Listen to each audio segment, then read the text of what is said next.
Hi guys, good morning. Di na ako nakapag-update kahapon kasi may nag-interview sila daddy sa church for Father's Day. So yun, and then pahinga na rin, late na kami nakauwi. Kasi dumaan pa kami sa in-laws ko. Tapos ngayon, check up day, pagpa-check up na ako ulit sa cardio ko para ma-address na rin to. Kasi ang hirap, wala kang peace of mind kapag hindi mo alam kung kailan ka aatakihin, mga ganun ba guys. Pero dapat talaga, stress talaga yung nagtitrigger rin. Napapansin ko, stress pag may naiisip akong something, dapat happy thoughts. Even pagising ko, hindi ko alam baka ito rin yung effect ng mga dati kong stress na hindi ko lang napapansin dati kasi nga masyado akong focus kay Heinz sa mga naramdaman niya or sa mga hospital or what. Pero nung mga medyo ganito na after ilang buwan or mag-isang taon na, doon ko na-feel yung mga parang ano bang tawag doon, residue ng stress ko. So kailangan ko magpa-check up guys. And humingi na rin ako ng, buti na lang mabait si Dr. Reyes, humingi na rin ako ng request. Alam ko na wala akong problem sana sa thyroid ko, pero just to make sure na lang din, nagpahingi na rin ako ng request for that kasi gusto ko rin at least kampante ako, may peace of mind kasi ang thyroid din talaga ang kailangan nating alagaan sa katawan natin guys, kasi sa babae something here kailangan talagang matest yun. So for my peace of mind, kahit wala naman akong signs, pero mas okay na rin guys. And then yun, kasi mahirap na parang ako lang lagi sa house ngayon. So gusto ko may peace of mind ako.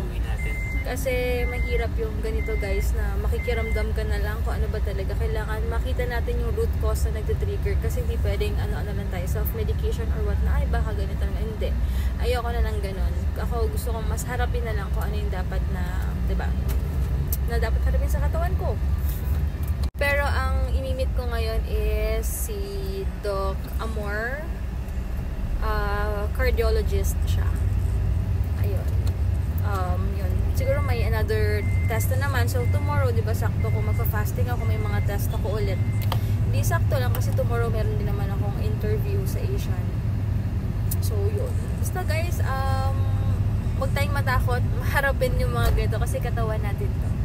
Pero masasabi ko sa inyo guys, kahit gaano kayo ka-healthy na alagaan niyo yung sarili niyo, yung stress talaga ang mapapadali yung life natin. So manage your stress coming from me guys ha, kasi alam nyo, dami nagko-comment siya na hindi pala talaga lahat ng active, ganito, ganyan. Hindi talaga guys. And you're not alone. True. Even ako guys, kaya huwag kayong mag-worry. Kaya ako na nag-encourage sa inyo, kaya ako to sinasabi, kaya transparent ako sa inyo kasi gusto kong makatulong sa ganitong paraan na magpa-check up kayo. Pa-check up talaga, huwag kayong matakot.